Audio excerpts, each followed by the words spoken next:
Oh, hello. Oh, just a minute. Be right with you. Oh. Ooh. Okay. Well, never fails. I always lose when I do these games, but I enjoy doing them. I enjoy playing games. But you know what? Maybe it's the inner child in me. Maybe that's what they're talking about when they talk about the psychological effect of the inner child. But you know, I have two girls. You may have heard me mention before, both of them are married now. I have two great son-in-laws, a great wife. I have a great life. But you know what? I still like to play. You know, all of my time's not spent just learning about the mind and how it functions and how to train people to be more effective and have a better cognitive essence of their brain and live a more quality-filled life. And I do enjoy having fun and playing. But you know, when I was younger and my children were younger, one of the important things that I really thought about was how to make sure that my children got the best of everything I could give them. You know, we all do that as parents. We want them to have the best, you know, to be the best, to, you know, enjoy life, you know, a little bit better than we had it when we were younger. And I had a good life. You know, I'm not sure I could improve upon it very much except to be a little bit more conscious about things, a little bit living more in the moment instead of enjoying myself too much. But I wrote an article one time. It's on the e-zines, and you can go to the website and pull down. I write articles periodically about different things. And one of the articles that I wrote was how to raise children. And I kind of put together something called 10 Ways to Raise Children. It's a program of something I learned from a psychologist there in Dallas, that some steps that he put together. I thought they were very good, and I tried to elaborate on them a little bit. But it's a good program, and I think it's something that we all could do to apply towards raising our children. And I have two wonderful girls. They're very beautiful girls. Probably a little bit, you know, probably preferential because of they're my girls, but I think they're beautiful girls. They're very smart. They had a good time in life. They enjoyed things. They did the normal things most kids do, and got into some different things. But being girls, thank God they followed my wife more than myself. But she was a good role model, and I tried to be a good role model. But in this article, the things that I covered were things like how to be a better parent, you know, how to be more effective and spend more time with the children. And I'm going to go through the 10 ways to raise children, kind of give you a little bit of the touch of the base of what it is. And you can read about it in the article. You can go to the website, www.memorytech.net, and it'll show e-zine article author, and you go in and read this 10 steps to raising children. But I'll just cover a little bit of it, because I do like to play games. You know, I'm not the best. You know, my kids can, you know, run circles around me in terms of game playing, especially my new son-in-laws. You know, they're so adept in all the new things.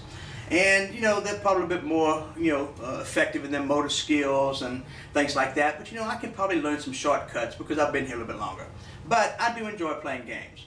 But when it comes down to life, you know what?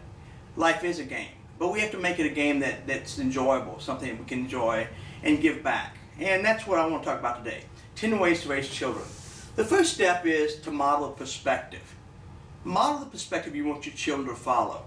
You know, if you're not a very good model, they're not going to be a very good model follower. In other words, the perspective you model will be how they do it. They're like little sponges. They're like little tablets, you know. You're helping them write their life. So model the proper perspective, because you know what? If you do bad, they're going to do bad, because they're watching mom and dad. You know, they're like little mirrors, you know. So model the proper perspective. That's number one. You can follow on your toes for your body files if you want to. Number two is always teach problem solving. You know, give them some skills, because they're not always going to be with mom and dad when they're at the mall or out at the picture show, at the theater, or they're out at a restaurant with other parents or other peers or other siblings. Give them some problem solving skills, because mom and dad are always going to be there to help them solve their problems. So give them some problem solving skills that they can take with them. That's step number two. Step number three is always create a safe home environment. You know, your children need to have an environment when they come home from school or wherever they are, they need to be able to feel safe. And you know what? I can remember when I first married, I'd take my wife and my two little daughters to my mom and dad's house. As soon as I walked in the door, I wanted to get in my father's easy chair, because you know what? It was my mom and dad's duty to take care of my new wife and my children. I was off duty. I am going to take the well-deserved nap that I have worked for so hard. So I'd get in my dad's easy chair and take a nap. But you know what? I knew that when they were there at my mom and dad's house, that they were going to be in a safe environment, because I was raised in a safe environment. So create that safe environment. You know what? When they come home from school or wherever they are, their little nerve endings need to be able to relax, like I relaxed in my father's easy chair. So create a safe home environment. That's number three. You can put on your muscle, on your body file for your muscle. File number four is your rear. And you know, what you have to do for the rear is, step number 4 is promote emotional maturity. Now that's a mouthful, believe me. But think about it. Promote emotional maturity.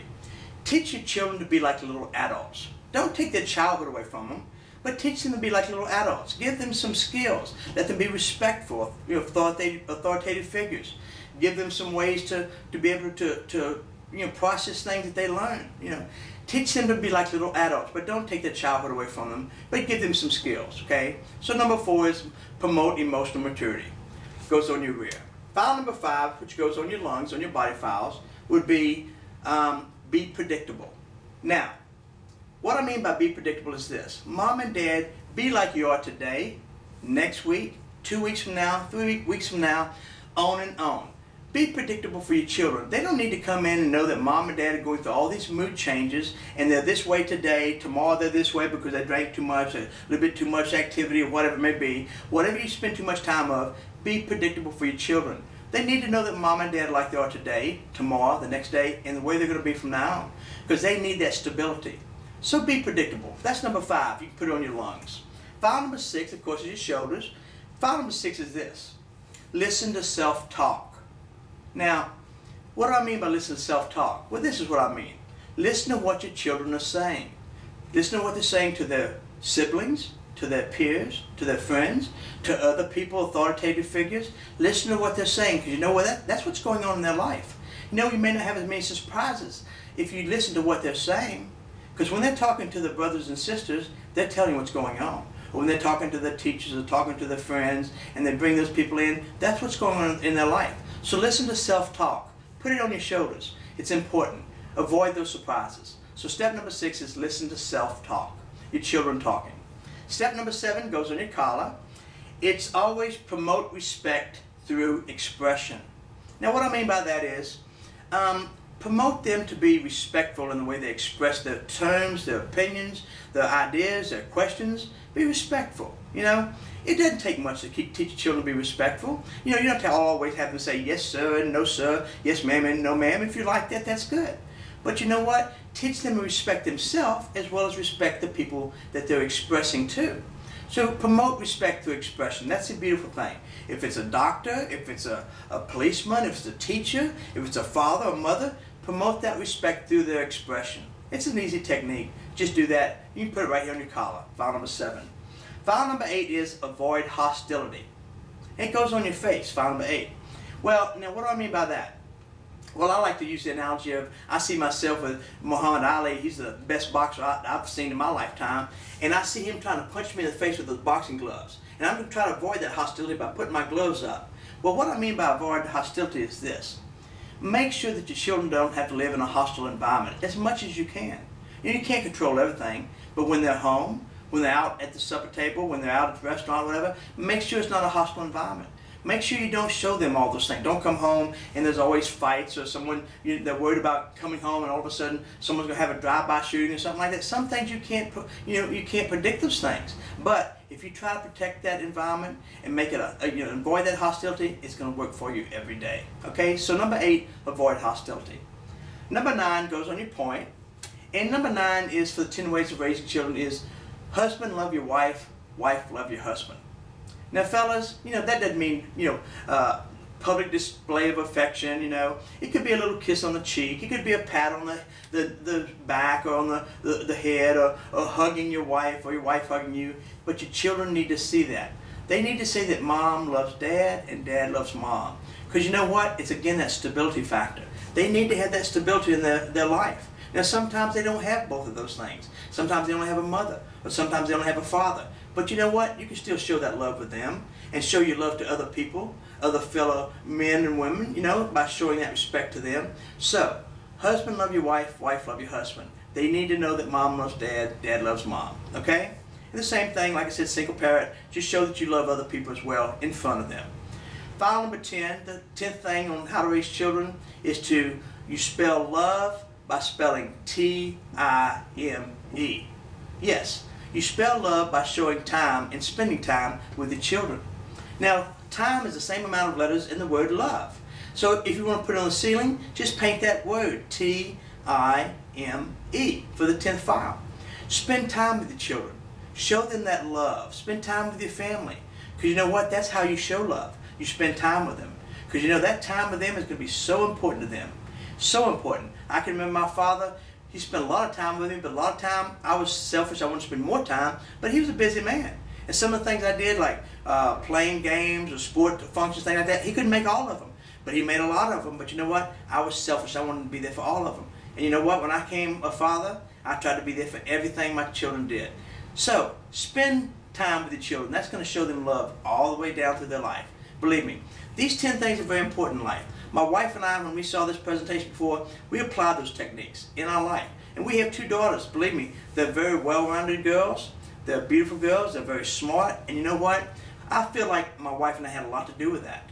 But you can too. You can put that whole package together for your children. Bring your husband together with you, or your wife together, and look at this, you know. Study this. Do those 10 things. Let's go back and reconstruct it. Model perspective, number 1. Number 2 is teach problem solving. Number 3 is always create a safe home environment. Number 4 is always promote emotional maturity. Number 5 is be predictable. Number 6 is listen to self-talk. Number 7 is promote respect through expression. Number 8 is avoid hostility. Number 9 is husband love your wife, wife love your husband. And number 10 is you spell love, T-I-M-E. Folks, it's an easy system. Apply it. It'll go a long way for you in your life with your children. I've had fun working with you today. Come back and view some more time with me, and let's learn some new things. Again, it's Harold Mangum, Memory Technology Institute. Look us up, www.memorytech.net, and go to eZine articles and read some of the articles I've written. I've tried to portray some of these things and some of the techniques about learning in your mind and memory techniques and mnemonics, the science of memory. So learn those things and be able to apply them in your life. Hope you had a good day. Again, see you soon. Till next time.